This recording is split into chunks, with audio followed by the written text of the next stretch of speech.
तो दोस्तों अपने राजस्थान में आरटी एडमिशन 2026-27 के नियमों में अब की बार कई बड़े बदलाव होने जा रहे हैं और इन बदलाव से स्कूल वालों को भी फायदा होगा और अभिभावक या फिर बालक बालिकाओं को भी फायदा होगा। तो क्या बदलाव होने जा रहा है और क्या बदलाव नहीं होने जा रहा है, इस बारे में इस वीडियो में आपको बताने वाला हूं। इसलिए जो वीडियो है वो हमारे हर एक स्कूल साथी के लिए और अभिभावक साथी के लिए बहुत ही खास होने वाली है। नमस्कार साथियों, मैं हूं आपका अपना साथी राजगुरु जी। तो साथियों, शायद आपको पता होगा कि अब की बार सेशन 2026-27 के लिए आरटी एडमिशन की जो प्रक्रिया है वो जनवरी 2026 से शुरू होने वाली है और इस बारे में मैंने वीडियो के माध्यम से आपको जानकारी भी दी थी। अगर आपने अभी तक वो वीडियो नहीं देखा है तो लिंक आपको वीडियो के डिस्क्रिप्शन में वो मिल जाएगा। उस वीडियो में हमने नियमों के बारे में बताया और इसके साथ साथ एक अभिभावक को अपने बालक बालिका का एडमिशन करने के लिए किन दस्तावेजों की आवश्यकता पड़ने वाली है और उनको कैसे तैयार करना, इस बारे में जानकारी दी गई है। तो वो वीडियो भी आप है वो जरूर देखिएगा। लेकिन अब यहाँ पे देखिए, सेशन 2026-27 के लिए आरटी के नियमों में कई बड़े बदलाव होने जा रहे हैं। तो सबसे पहले अपन बदलाव की बात कर लेते हैं कि क्या क्या यहां पे नया होने वाला है। तो इसमें देखिए, सबसे पहला और जो बड़ा बदलाव होने जा रहा है वो यहां पे देखिए, पहली बार आरटी की सीटें हैं वो निर्धारित की गई, यानी सीट है वो फिक्स कर दी गई। अब तक क्या होता था कि इन एडमिशन के लिए किसी प्राइवेट स्कूल के अंदर है नॉन आरटी की सीटें होना अनिवार्य था, तभी यहां पे आरटी वाले बच्चों का जो एडमिशन है वो फाइनल होता था पोर्टल के माध्यम से। लेकिन अब यहां पे देखिएगा, यदि नॉन आरटी की सीटें भी नहीं है लेकिन फिर भी किसी बालक बालिका के द्वारा आरटी के तहत आवेदन किया है तो भी संबंधित स्कूल के अंदर है उसका एडमिशन हो जाएगा। यानी इसका मतलब है कि अब यहां पे नॉन आरटी की सीटें हैं वो होना जरूरी नहीं है, डायरेक्ट आरटी के बच्चों का एडमिशन है वो लिया जा सकता है। तो ऐसे में अब देखिए क्या होता था, देखिए जैसे अपन डेटा एंट्री करते थे नॉन आरटी की, तो सबसे पहला जो बच्चा हुआ करता था वो नॉन आरटी का था, फिर दूसरा आरटी का, फिर 5वें नंबर पर आरटी का। इस तरह से ये एक प्रक्रिया चल रही थी, वो रोस्टर प्रक्रिया। अब उसको यहां पे है बंद करने है, संबंधित विभाग है वो जा रहा है, तो ये लफड़ा यहां पे वो खत्म हो गया। अब इससे फायदा क्या होगा, यहां पे देखिएगा कुछ अभिभावक जो साथी हैं, जो कई बार क्या है कि स्कूल वाले अपने पोर्टल पर स्टूडेंट की डेटा एंट्री नहीं करते थे, तो वो पोर्टल है उस बालक बालिका का एडमिशन नहीं लेता था क्योंकि नॉन आरटी के स्टूडेंट की डेटा एंट्री उन्हें दिखाई नहीं देती थी। तो अब इस समस्या का यहां पे वो समाधान हो गया। चलिए, इसके अलावा यहां पे देखिए दूसरा जो बड़ा अपडेट होने वाला है वो है पुनर्भरण का, फीस का। देखिए अब तक क्या होता था कि यहां पे कोई बालक बालिका है, जैसे किसी कक्षा में फेल हो गया या वापस वो रिपीट कर रहा है आरटी के तहत, जो पहले से आरटी में एडमिशन है, तो यहां पे क्या है कि उसका जो पुनर्भरण फीस है विभाग नहीं देता था, क्योंकि नियमों में ऐसा था कि जो बालक बालिका है वो पास हो उसके बाद यहां पे उसका पुनर्भरण है वो करेंगे। लेकिन अब ये लफड़ा भी यहां पे खत्म होने वाला है। यदि कोई बालक बालिका किसी क्लास में फेल हो जाता है या फिर यहां पे रिपीट करने जा रहा है तो दोबारा भी उसको पुनर्भरण है या फिर क्लेम है वो मिलने वाला है। तो ऐसे में इसके लिए तो हमारे स्कूल साथियों को खूब फायदा यहां पे होने वाला है। लेकिन अब इसका मतलब ये नहीं है कि हम बार बार बच्चे को है यहां पे रिपीट करवा दें।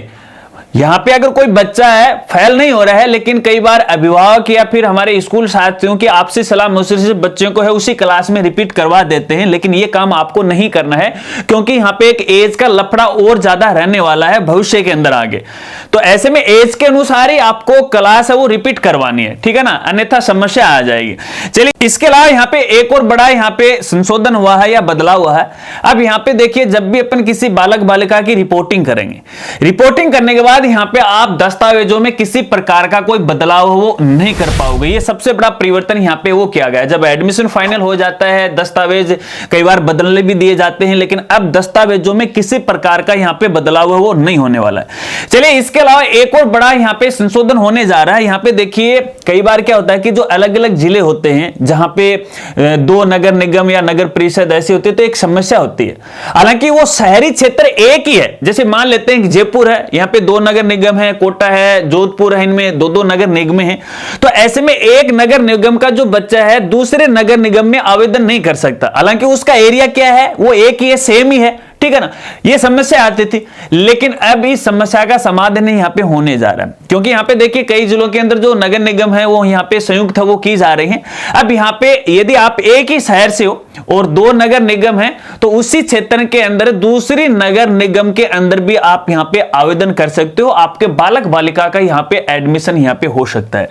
क्योंकि यहां पे देखिए नियम ये बोलता है, यदि कोई ऐसा बालक बालिका है जो एक ग्राम पंचायत से दूसरी ग्राम पंचायत के लिए आवेदन नहीं कर सकता, गांव का बच्चा शहर की स्कूल के लिए आवेदन नहीं कर सकता, एक शहर का बच्चा है वो दूसरे शहर के लिए आवेदन नहीं कर सकता। क्योंकि कई बार ऐसा होता है, बहुत सारे ऐसे अभिभावक हैं जो नौकरी पेशे करने के लिए अपने गांव को छोड़कर शहर में रहने लग गए, तो ऐसे में उनका एडमिशन नहीं होता। लेकिन अब ये जो बदलाव होगा ना, इसका मतलब ये नहीं है कि यहां पे गांव का बच्चा शहर की स्कूल में एडमिशन करवा लेगा, एक शहर का बच्चा दूसरे शहर में करवा लेगा, इसका मतलब ये नहीं है। इसका मतलब ये है कि यदि आपका मूल निवास वही क्षेत्र है, वही शहर है और उसके अंदर नगर निगम का लफड़ा चल रहा है, तो उसके अंदर है आप यहां पे आवेदन कर सकते हो।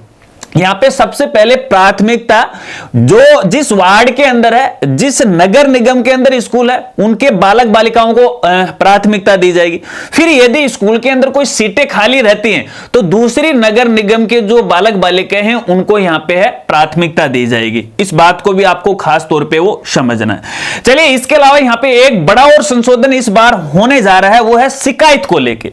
देखिए क्या होता है कि अक्सर हमारे जो प्राइवेट स्कूल्स आते हैं, बालक बालिका का आरटी के तहत एडमिशन होने के बावजूद भी है एडमिशन नहीं लेते हैं। कारण कोई भी हो सकता है उसके पीछे, लेकिन उसके बाद क्या है कि संबंधित अभिभावक है, शिकायत करता है, उस शिकायत का कुछ नहीं बटता है ना। लेकिन अब यहां पे नए सेशन से इस समस्या का पूर्णतः समाधान है वो होने वाला है। अब ये पूरा का पूरा जो भार है वो संबंधित अपना ब्लॉक शिक्षा अधिकारी सीबीओ या फिर जिला शिक्षा अधिकारी जो डीओ होता है उस पर यहां पे आने वाला भार, अब उनकी ये जिम्मेदारी रहेगी। यदि आपके क्षेत्र में कोई बालक बालिका का एडमिशन नहीं हो पाता है या फिर स्कूल वाला नहीं करता है, कोई समस्या आती है, उसका आपका निराकरण करना पड़ेगा, अन्यथा उन पे कार्रवाई होने वाली है। अब आपको पता है अधिकारी पे कार्रवाई होगी तो वो समस्या का समाधान है वो अवश्य करेगा। तो ये बहुत बड़ा बदलाव है, बालक बालिका और अभिभावक के हित में है वो किया जाने वाला है। तो ये तो कुछ यहाँ पे मोटे मोटे बदलाव आपकी जानकारी के लिए बताना चाहूंगा। देखिए अभी फिलहाल इसका ड्राफ्ट तैयार हुआ, फाइनल नहीं हुआ, अभी ड्राफ्ट तैयार हुआ है। इस प्रकार की ये प्रक्रिया होने जा रही।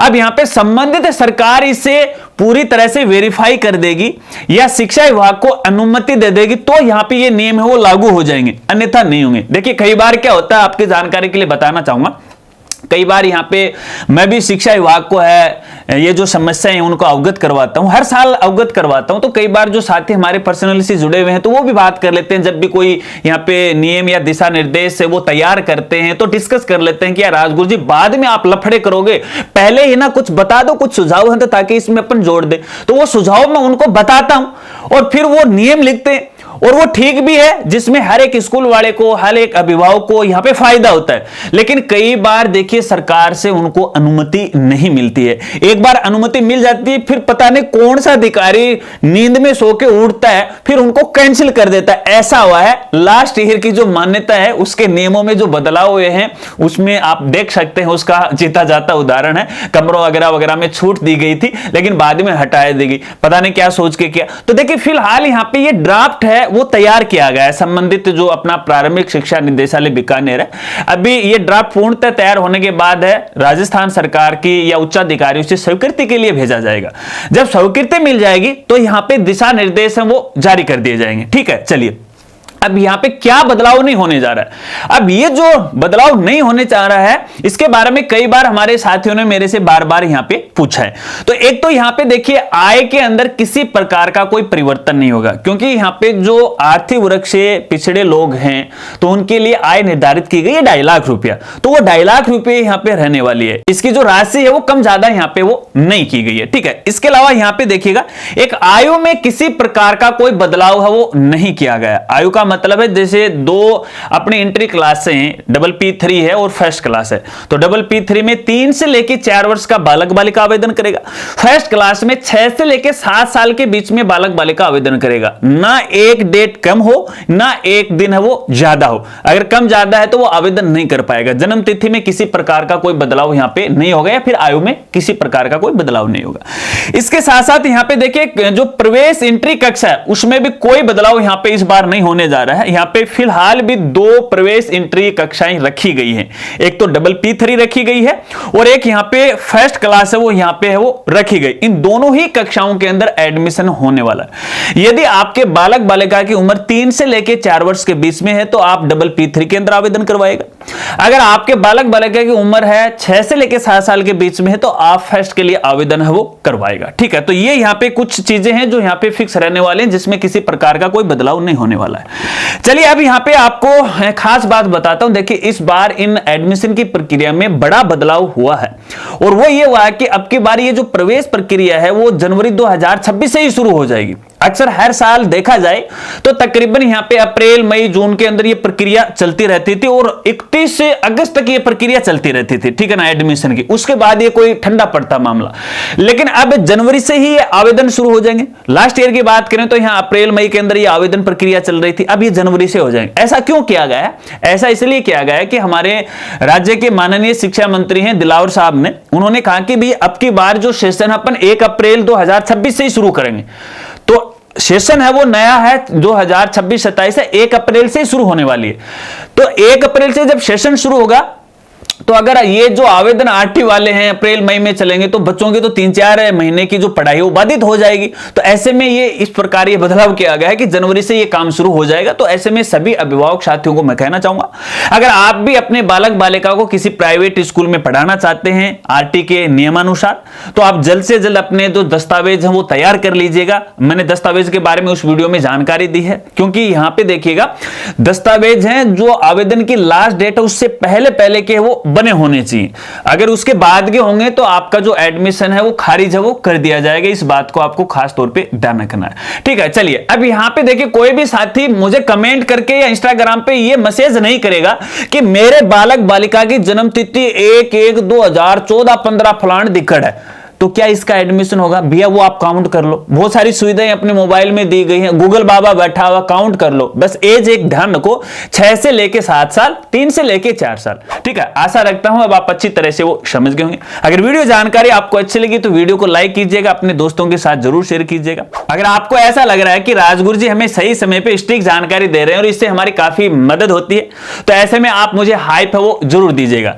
देखिए हाइप एक तरह से मेरे लिए है वो स्टार रेटिंग होती है, इससे मुझे मोटिवेशन मिलता है। हाइप करने के लिए वीडियो के डिस्क्रिप्शन में आपको हाइप का ऑप्शन मिल जाता है, क्लिक कीजिएगा और मुझे मोटिवेट कीजिएगा, ताकि मैं आपके लिए इसी तरह से नए नए अपडेट की जानकारी वो लाता रहूंगा। जैसे जैसे इस बारे में आगे अपडेट आते रहेंगे सही समय पे आपको जानकारी वो देता रहूंगा। चिंता मत कीजिएगा, घबराएगा मत, बस शर्त इतनी सी है कि आप राजगुरु जी के साथ वो जुड़े रहेगा। कई बार देखिए शॉर्ट नोटिफिकेशन आते, छोटी सी जानकारी आती है तो वीडियो के माध्यम से मैं जानकारी नहीं देता हूं। तो हमारे जो सोशल मीडिया प्लेटफॉर्म है, जैसे हमारा जो फेसबुक है, हमारा इंस्टाग्राम है, हमारा ट्विटर है, हमारा टेलीग्राम चैनल है, हमारा व्हाट्सएप चैनल है, यहां पर भी मैं शेयर करता हूं। कौन से सोशल मीडिया पे शेयर होगी वो फिक्स नहीं रहता है, अलग अलग करता रहता है। कोई सूचना उस पे शेयर कर दी, कोई सूचना उस पे शेयर कर दी, तो उनके साथ भी आप जुड़ सकते हैं। सभी सोशल मीडिया के लिंक आपको वीडियो के डिस्क्रिप्शन में वो मिल जाएंगे। तो मिलते हैं फ्रेंड्स अगली एक नई वीडियो के साथ, नए अपडेट के साथ। तब तक के लिए जय भारत।